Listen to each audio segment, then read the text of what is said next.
Days of Our Lives recap for Thursday, December 17th, features Gwen gaining an accidental win, Allie telling her story again, and Charlie causing a whole slew of trouble. Charlie panicked when his mom went to answer the door and tell Trip the truth. He could not let that happen, so he bashed her over the head, waited for Trip to leave, and dragged her to his apartment where he tied her to a chair. That's where she woke up and she lost it.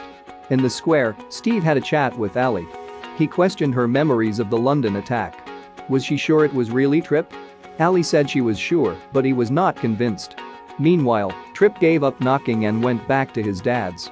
He and Steve made their way back to the apartment and broke in. By the time they got there, Charlie had the living room all cleaned up. The men wondered where Ava could be. Meanwhile, Kate and Jake had fun in a room at the inn. What a good idea. Kate pried herself away just in time to run into Allie in the square. Allie updated her grandma about her talk with Steve and her pending lawsuit against Trip.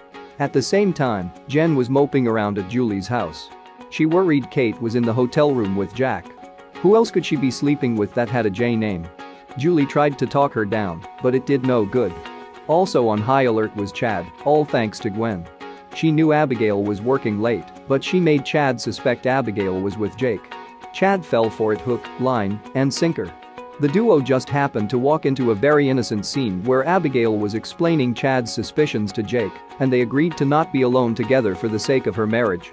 Chad walked in at the worst possible time, and what he heard sounded a lot like a cover-up. Days of Our Lives airs weekdays on NBC. Check your local listings for airtimes.